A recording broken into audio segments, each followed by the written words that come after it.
Hello everyone, welcome to a lecture series of financial management. So today is the lecture number 17. So if you remember in the previous lecture, we have started for financial planning.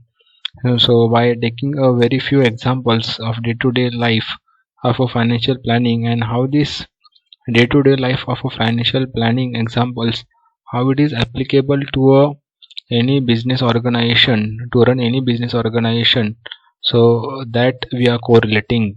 So continuing to the point of a previous lecture of financial planning, so we will see the slides. So in previous slide we have seen how the planning, or what is the importance of a planning, or how one can plan before start of any business. Financial plan, how we can do. So if you see, we have seen some of the steps also while planning.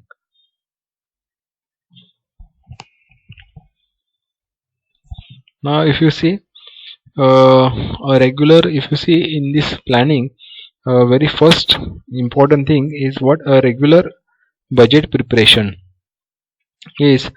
Could be it could give an idea of what you plan and how much you will, or what you could plan, or how much you will be able to execute according to that budget plan for you. Falling into that budget or not, so preparing a budget also limits you to spend in the estimation amount. So if you have estimated that I need to spend only 1,000 rupees for this purpose, so you could be in, or you could be trying to manage to spend within that limit. And if you have not estimated, somewhere going to be in your mind, and you could be ending up making paying more. So it could better to prepare a budget periodically. So keep a track of all cash flows. So cash flows, what cash flows are you, are your expenses, and cash flows are the income sources which you have created. So keep a trunk, or you should track whether your inflows are more than outflows. So it should be more than your outflows. So always remember, so for any good business strategies, a good businessman, he will always think of having a more inflows than outflows. Then only you will be able to save on surplus and invest, or work towards creating assets and generating more income source, and also work towards paying off your debits liability and cutting down on unnecessarily expenses. Because by doing these two things you could be able to manage. So first, your finance, that you could be the basic step, the basic approach to move towards being financially independent. Coming to risk profiling, so as I said, after we have after we have assessed our current financial situation, what are the things we are having, we need to serve, have a look at our risk profile. So risk profile is made up of two components: a risk appetite and a risk tolerance. Now this was profiling help you in choosing the asset class in which you could like to invest. So I could do you tell you how it happens. So risk appetite is the amount of risk one is willing to take. From what if you are willing to dig, are you willing to deal with this stock market fluctuation. So then if you are, or if you want to be affected by it, many a time, to stop the shares which you are earning with could be down by a large return person. And that if does not afraid you, that does not fear you, because you know that a stock market is volatile, and you are having a full confidence in the share in which you have invested, and you are ready to in with will be invested in the for a longer period of a time. So it if all factors does not fear you or your risk appetite, your risk willing capacity could be on. So aside as compared to persons who only invest in fixed deposit, or who like to be keep their money in saving account, or they could like to invest in very secured provident fund, pension schemes like. So all these things, or maybe keeping the, or maybe investing in gold, so safer side instruments which could be giving a fixed return, but it could be lower when there could be some certainty and a very less risk involved, so that it could give an individual capacity how much risk you are willing to take. So risk tolerance is the amount of a risk once finance allow to handle. The appetite was how much you are willing to take, and tolerance is how much your budget allows. So you to take, so you can't, if you are having a surplus of 10,000, you can't just put all the monies into a stock taking the higher risk sides. So 100% you have invested in equity oriented scheme, and maybe if you could be losing all your amount. So risk tolerance is what your budget allows. So budget could recommended you that you should locate this much amount and conserve conservative schemes, and this make this much in as a aggressive scheme as per your risk tolerance ability at risk profile. So as an evaluation of an individual willingness and ability to take a risk, thus by looking at your risk appetite, risk tolerance, and a risk profile is created. So this profile could give an idea about our which all the instruments you are ready to invest in. Let's profiling is important to determine a proper investment portfolio. So as I said, after all you have collected the surplus amount, you need to invest, that adds to invest in a particular portfolio. So you need to analyze your risk taking capacity. Now factors affecting a risk profile, so number of dependent, yeah, so your risk taking capacity also depends on how much dependent members you are having. So if you are a single earning member, and you and all your children's, your wife is dependent on you, and taking you are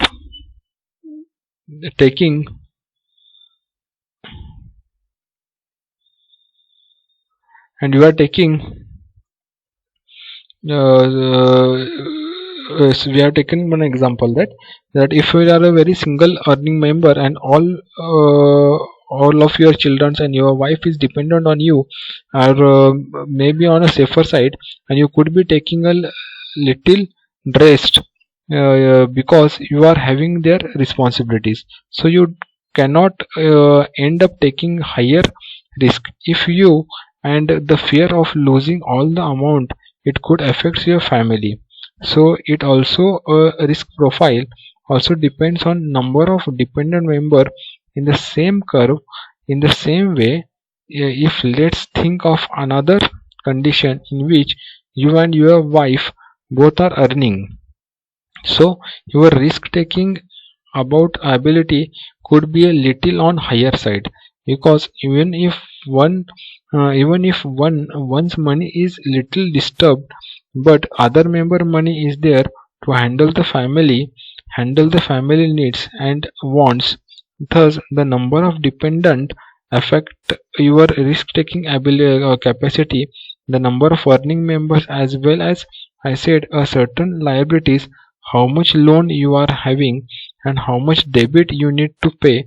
So if you are having a lot of amount of a debit on you, the first recommendation is to pay off your debit, because after being debit free, it could be advisable to invest and risk your side. Before that, you don't need to invest. You first need to cut off your liabilities. That should be the first party, the income and expenses also decides how much surplus you are ready to invest and how much risk you could be able to take.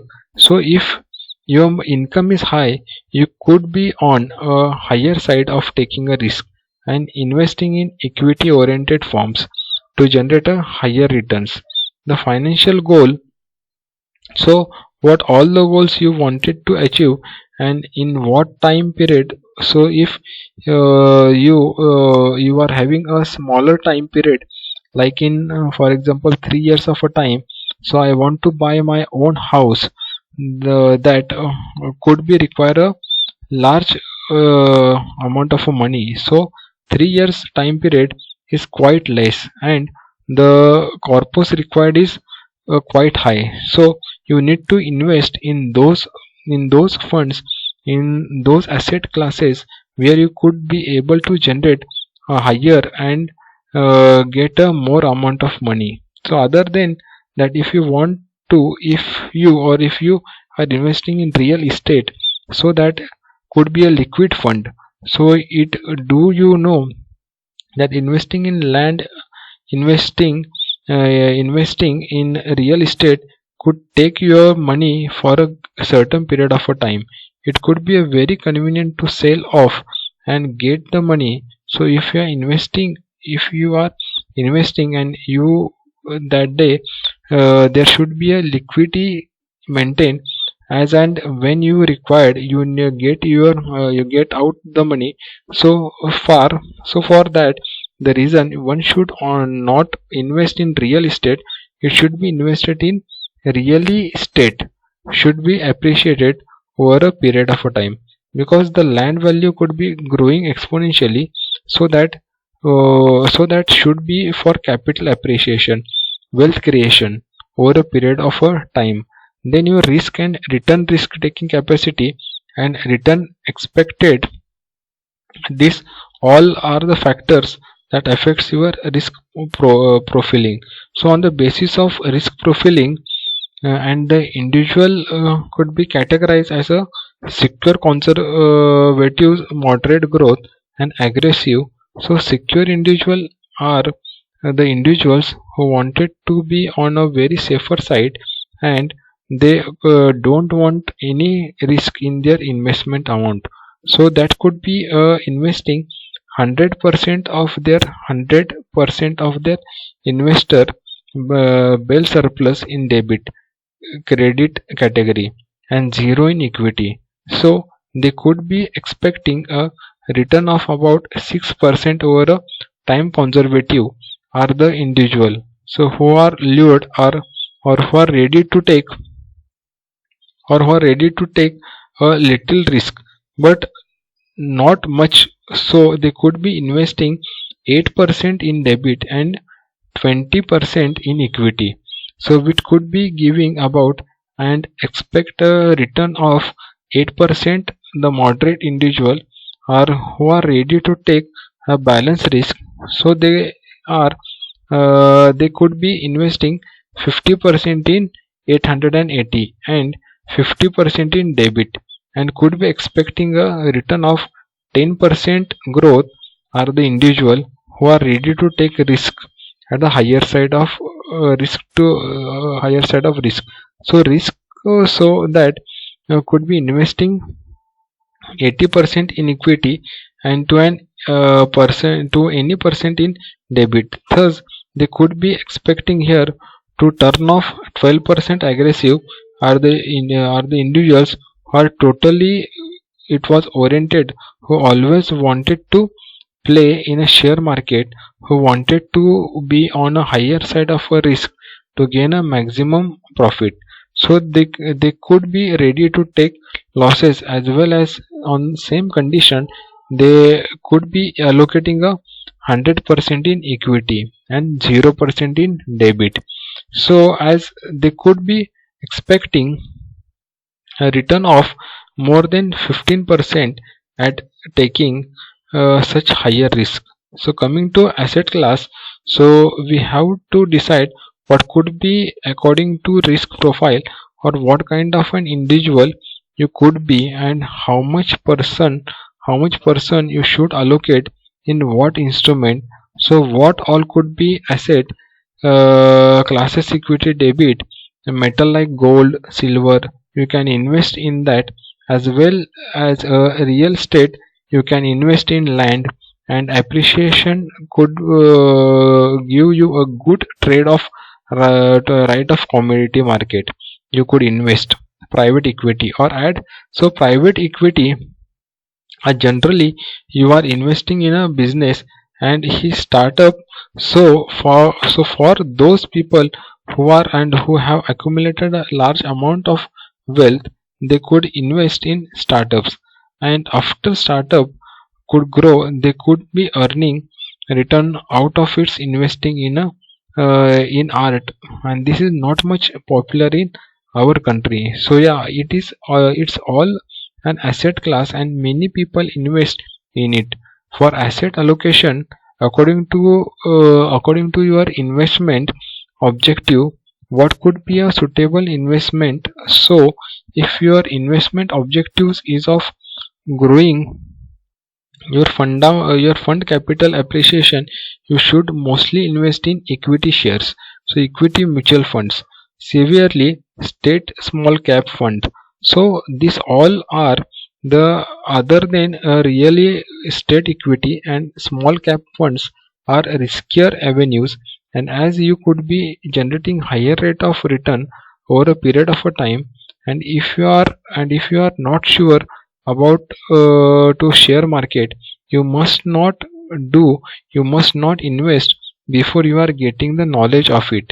So before analyzing the stock completely, so in that case you may invest through equity mutual fund, and you could choose small capital funds, because these are the mostly the growing company which you or which can grow exponentially over a period of time. So these are the riskers, but in spite talking risk, you can end up getting a higher returns. And really estate also comes in growth and appreciation investment. So objective, if your investment objective is to protect your capital and get a source of regular income at a certain fixed rate for percentage, so you must earn meet invest in debit fund, fixed deposit, balance fund, diversified equity bonds, government securities, golds. So these are safer investment which could be provide you about 7 to 8% of, and 7 to 8% of, and that could be a fix your capital. It could be protected, so you are not taking much risk, and you are generating a regular income source for you. So you could invest for liquidity, so short term funds, money market instrument, current and saving account deposit, or you may keep as a cash.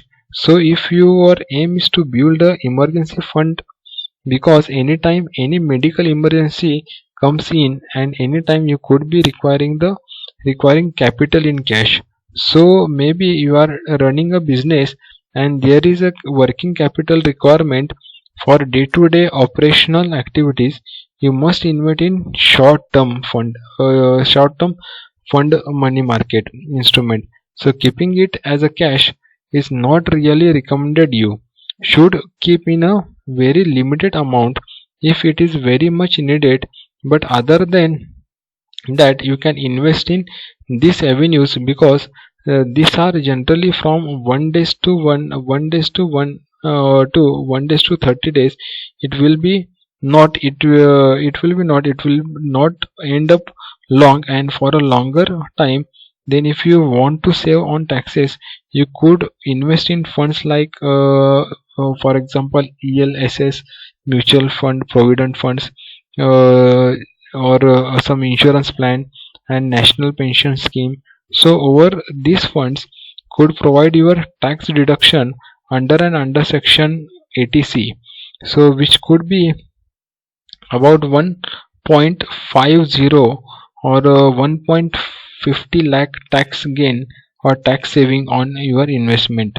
So comes till now, now the last part, review and rebalancing for investment made for a goal felt required to be reviewed periodically. So as I said, you just don't need to allocate the fund, you just do not need to invest in various assets classes. You need to periodically review it all to see whether your stock, whether your investment is performing well or not. So periodic review will help you identify the problem areas and enable early corrective action. For example, if a investment has not generated returns as expected, the goals may be not be reached. So if a investment is not generating that kind of a return which could expect, maybe your financial goal which you kept in the mind, so that one that we achieve. So it's very important that you keep on reviewing, and if there is any chances of rebalancing, it could be, or if it you are you rebalancing it, so you drop out some of the stocks and you invest in another stock which you think could be a better potential. So everyone has to think that for a better potential, so you end up for any choose or other keep. So this is how one could rebalance the portfolio. Now rebalancing in a portfolio and was modifying the exposure to a different asset class into an investor portfolio. So you could be rebalancing your portfolio, you could be ending up with some assets and you could be adding some another asset, so that you keep on managing the returns in this way. So these are the things we have to be take into consideration while doing a financial planning. So we will stop here for today's lecture. In next lecture we will deal with another point of decision making in any business organization. Till then, thank you.